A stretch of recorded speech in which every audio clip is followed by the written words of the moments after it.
মধ্যরাতে মহানগরের অধিকাংশ মানুষ যখন গভীরভাবে ঘুমিয়ে আছে, বালিগঞ্জ ফ্লাইওভারের নিচ দিয়ে একটা 18-19 বছরের মেয়ে ঊর্ধ্বশ্বাসে ছুটে যাচ্ছে। দুজন মাঝবয়সী লোক ওকে ধরার জন্য প্ল্যাটফর্ম থেকে নেমে ওর পিছনে ধাওয়া করে যাচ্ছে। এই সময় ফ্লাইওভারের নিচে কিছু গৃহহীন ভিখারি ঘুমিয়েছিল। কেউ কেউ দুমদাম পায়ের শব্দে মাথা উঁচু করে দেখলেও আবার উদাসীনভাবে মাথা নামিয়ে নিয়েছে। মধ্যরাতের মহান নগরীতে এই দৃশ্য ওদের কাছে নতুন নয়। মাঝে মধ্যে এরকম দৃশ্য ওরা দেখতে পায়। ছুটতে ছুটতে মেয়েটা একটু হাঁপিয়ে গিয়েছিল, কিন্তু দাঁড়ানোর মতো সময় নেই। লোক দুটো ওর থেকে কত দূরে আসছে দেখার জন্য ছুটতে ছুটতে পিছনে ফিরে দেখতে গিয়েই বিপত্তি ঘটল। কারো পায়ে পা বেঁধে মেয়েটি মাটিতে পড়ে গেল। জায়গাটা কিছুটা অন্ধকারের মতো ছিল। মেয়েটা আ করে চিৎকার করে উঠলেও মাঝপথে ওর আওয়াজ বন্ধ হয়ে গেল, কারণ কেউ একজন ওর মুখে হাত চেপে দিয়ে ওকে চেপে নিজের পাশে শুইয়ে দিয়েছে।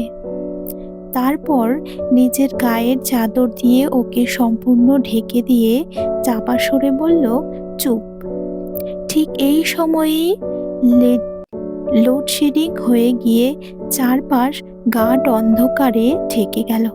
তবে কয়েক মুহূর্ত পরেই দুটো টর্চের আলো চঞ্চলভাবে ওদের দিকে এগিয়ে এলে একজন বয়স্কা মহিলার কণ্ঠস্বর শোনা গেল। আলো নেভান বাবু, এত জোরালো আলো চোখে পড়লে ঘুম ভেঙে যাবে। মহিলার কথার উত্তরে একটা রুক্ষ কণ্ঠস্বর শোনা গেল, তুমি তো জেগেই আছো, তাহলে আবার ঘুম ভাঙার কথা বলছো কেন? ঘুম কি আর সাধে ভেঙেছে? কে যেন ছুটে পালাতে গিয়ে আমার গায়ের উপরে পড়ে গিয়েছিল। আমি ওকে ধরার আগেই হাত ফসকে পালিয়ে গেল। ধরতে পারলে 2-4 ঘা দিয়ে দিতাম। মানুষকে রাতেও একটু শান্তিতে ঘুমোতে দেবে না। মেয়েটার কণ্ঠস্বর লোক দুটোর কানেও গিয়েছিল, তাই মেয়েটার খোঁজ পাওয়ার আশায় ওদের মধ্যে থেকে একজন জিজ্ঞেস করলো, তুমি জানো মেয়েটা কোন দিকে গেছে? মহিলা সামনের দিকে হাত বাড়িয়ে বলল, মনে হচ্ছে ওই দিকে গেছে, তবে ঘুমের ঘোরে ঠিকমতো কিছু বুঝে ওঠার আগেই পালিয়ে গেছে। কেন বাবু, মেয়েটা কি কিছু চুরি করে পালিয়েছে? লোক দুটোর হাতে বেশি সময় ছিল না, কিন্তু অন্ধকার হয়ে যাওয়ার জন্য ওরা বুঝতে পারছিল না কোন দিকে যাবে। একটু ভাবার পর দুজনের টর্চের আলো ফেলে দুদিকে চলে গেল। এই অন্ধকারে কোথায় আর যাবে? ধরা ওকে পেতেই হবে। লোক দুটো চলে গেলে মহিলা পাশ ফিরে মেয়েটিকে বলল, ওরা চলে গেছে, এবারে বলো তো ওরা তোর পিছনে ছুটে আসছিল কেন? কোনো উত্তর না পেয়ে মহিলা মেয়েটির গায়ে হাত দিয়ে ডাকতে গিয়ে বুঝতে পারল মেয়েটি ওখানে নেই। তাজ্জব ব্যাপার, এক্ষুনি তো ওর গায়ে চাদর দিয়ে ঢেকে দিয়েছিল। মুহূর্তের মধ্যেই মেয়েটি কোথায় গেল? সকালের আলো ফোটার আগেই ভারী বুটের আওয়াজে শহরের এক নির্জন গলিপথের নিস্তব্ধতা ভঙ্গ হলো। আরো একটা নয়, এবারে জোড়া খুন। মাঝবয়সী দুজন লোক গলিতে ঢোকার মুখেই উবুর হয়ে পড়ে আছে। দুজনের শরীরেই একাধিক ক্ষতচিহ্ন, রক্ত জমাট বেঁধে কালচে হয়ে গেছে। দেখে বোঝা যাচ্ছে কয়েক ঘন্টা আগে ওদের খুন করা হয়েছে। Superintendent of police Abinash Majumdar একটা ফাইলের উপরে চোখ বুলিয়ে ওর সামনে দাঁড়িয়ে থাকা জুনিয়র অফিসারের দিকে ফাইলটা এগিয়ে দিয়ে বললেন, শহরের বুকে আরও 2টো খুন, এই নিয়ে 6টা খুন। তবে এর আগে যে 4টে খুন হয়েছে আমাদের ধারণা 4 জনের খুনি একই ব্যক্তি। তবে সমস্যা হলো খুনি নারী না পুরুষ সেটাই এখনো কেউ বুঝতে পারেনি। এই নৃশংস হত্যার পিছনে খুনির উদ্দেশ্য কি সেটা যতক্ষণ না স্পষ্ট হচ্ছে ততক্ষণ আমরা সিদ্ধান্তে আসতে পারবো না বা নির্দিষ্ট পথে কাজ শুরু করতে পারছি না। যত দিন যাচ্ছে কেসটা জটিল থেকে জটিলতর হয়ে যাচ্ছে। কিন্তু আজ সকালে যে 2টো বডি পাওয়া গেছে তাদের খুনি মনে হয় আলাদা, কারণ বডি দুটো আগুনে পুড়ে যায়নি বা ওদের আগুনে পুড়িয়ে মারা হয়নি। ওদের দুজনকে ধারালো কোনো অস্ত্র দিয়ে কুপিয়ে খুন করা হয়েছে।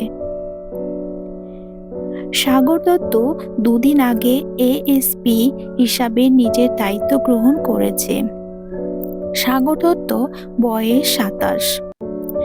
সাগর যতটা স্মার্ট আর সুদর্শন, নিজের কাজের জায়গায় তার থেকে অনেক বেশি নিয়মনিষ্ঠ।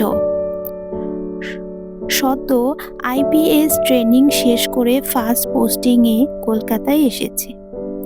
সাগর কলকাতার ছেলে, তাই চাকরি জীবনের শুরুটা নিজের শহরে হচ্ছে জেনে খুব খুশি ছিল। কিন্তু চাকরি জয়েন করতে না করতেই ওকে একটা চ্যানেলের মুখোমুখি দাঁড়াতে হচ্ছে। যদিও চ্যালেঞ্জ নিতে সাগর বরাবরই পছন্দ করে। প্রয়োজনীয় আরও কিছু কথা বলে এসপি অবিনাশ মজুমদার উঠে দাঁড়িয়ে সাগরকে বললেন, তুমি আমার থেকে অনেক ছোট, তাই এতক্ষণ তুমি বললেই কথা বলছি। এই জন্য কিছু মনে করলে না তো? না স্যার, বরং আপনি আমাকে আপনি না বলে তুমি বলছেন বলে আমার খুব ভালো লাগছে। অবিনাশবাবু হেসে বললেন, আর 1 ঘন্টার মধ্যে আমাকে একটা মিটিং অ্যাটেন্ড করতে হবে আজ, তাই আর বেশিক্ষণ তোমার সঙ্গে কথা বলতে পারলাম না। বুঝতেই পারছো এই কেসটা সলভ করা আমাদের কাছে কতটা গুরুত্বপূর্ণ। ক্রমাগত উপর মহল থেকে চাপ আসছে। চিন্তা করবেন না স্যার, আমাকে যখন দায়িত্ব দিয়েছেন আমি যথাসাধ্য চেষ্টা করব। আশা করি খুব তাড়াতাড়ি খুনি আমাদের হাতে ধরা পড়বে। অবিনাশ মজুমদার চলে যাওয়ার পর সাগর ফাইলটা খুলে বসল। গত 2 মাসের মধ্যে 6 জনকে নৃশংসভাবে খুন করা হয়েছে। আজ যাদের বডি পাওয়া গেছে তাদের বাদ দিয়ে বাকি 4 জনকেই পুড়িয়ে মারা হয়েছে। এদের মধ্যে 2 জনের মৃত্যু হয়েছে ঘরের মধ্যে। এদের গায়ে পেট্রোল ঢেলে আগুন জ্বালিয়ে দেওয়া হয়েছিল। আর একজনের মৃত্যু হয়েছে রাস্তায়, নিজের গাড়ির পাশে অগ্নিদগ্ধ হয়ে মরে পড়েছিল। আর একজন একটা কনস্ট্রাকশন সাইটের অর্ধনির্মিত বিল্ডিংয়ের গ্রাউন্ড ফ্লোরে মরে পড়েছিল। এই 4 জনের মধ্যে একজন কলেজের প্রফেসর, একজন ডাক্তার, একজন ব্যাংক কর্মী। যে লোকটা কনস্ট্রাকশন সাইটে মারা গিয়েছিল তাকে এখনো পর্যন্ত কেউ শনাক্ত করতে পারেনি। মৃত 4 ব্যক্তির মধ্যে কোনো যোগাযোগ ছিল কিনা সেটা এখনো জানা যায়নি। শুধু একটু জানা গেছে মৃত অধ্যাপক আর ব্যাংক কর্মীর মধ্যে দীর্ঘদিনের বন্ধুত্ব ছিল। ডাক্তারের সঙ্গে ওদের কোনো পরিচয় ছিল কিনা সেটা এখনো জানা হয়নি। এই 4টে খুনের মধ্যে 2টো জিনিস কমন। 1, খুনি এদের সবাইকে পুড়িয়ে মেরেছে। 2, প্রত্যেকের পেটে অ্যালকোহল ও বিষ পাওয়া গেছে। বিষ প্রয়োগ করে যদি খুন করা যদি খুনির উদ্দেশ্য হবে তাহলে আগুনে পুড়িয়ে মারার প্রয়োজন হবে কেন? আর আগুনে পুড়িয়ে মারলে বিষ প্রয়োগ করার প্রয়োজনই বা কি? তাহলে কি সাইকো কিলার? কিন্তু আজকে যে দুজন মারা গেছে তাদের খুনের ধারণাটা সম্পূর্ণ আলাদা। এখানেই হিসেব মিলছে না। হতে পারে আজ ভোরের বেলায় যে দুজন মারা গেছে তারা নিজেদের দলের লোকের হাতেই মারা গেছে। লোক দুজন অসামাজিক কাজকর্মের সঙ্গে যুক্ত ছিল বলে জানা গেছে। সাগর চেয়ারে হেলান দিয়ে চোখ বন্ধ করে খুনের মোটিভ আন্দাজ করার চেষ্টা করছে। সেই সময় মোবাইল বেজে উঠলে সাগর কল রিসিভ করে হেসে বলল, হ্যাঁ দাদা বলো, তোর কি আজ বাড়ি ফিরতে দেরি হবে? ঠিক বলতে পারছি না, একটু পরেই একটা ইনভেস্টিগেশনের যেতে হবে। একসঙ্গে দুজন লোক খুন হয়েছে। কেন দাদা, কোনো দরকার আছে? তোর বৌদি জিজ্ঞাসা করছিল তুই কখন ফিরবি, তাই তোকে ফোন করলাম। কোনো দরকার আছে কি না সেটা জানি না। বৌদিকে বলো ইনভেস্টিগেশন শেষ করে আমি বাড়ি চলে যাব, তার আগে যেতে পারবো না। ঠিক আছে, বলে দিচ্ছি। আমিও একটু পরে বেরিয়ে যাব, নিউ টাউনের প্রজেক্টটা কেমন চলছে দেখতে যাব। তুই ফিরে আয়, রাতে কথা হবে। দাদার সঙ্গে কথা বলার পর সাগর উঠে দাঁড়ালো। আজ ভোরের বেলায় যে বডি দুটো পাওয়া গেছে সেই জায়গাটা ভালো করে দেখতে হবে। শুধু দেখলেই হবে না, আশেপাশে খোঁজ খবর নিতে হবে। আপাত দৃষ্টিতে বিশেষ কিছু চোখে না পড়লেও কিছু তো নিশ্চয়ই জানা যাবে, যেটা থেকে খুনি বা খুনের কারণ সম্পর্কে একটা ধারণা করা যাবে। সাগর একজন কনস্টেবলকে সঙ্গে নিয়ে থানা থেকে বেরিয়ে এলো। পরের পার্টটি পরের ভিডিওতে দিয়ে দিব।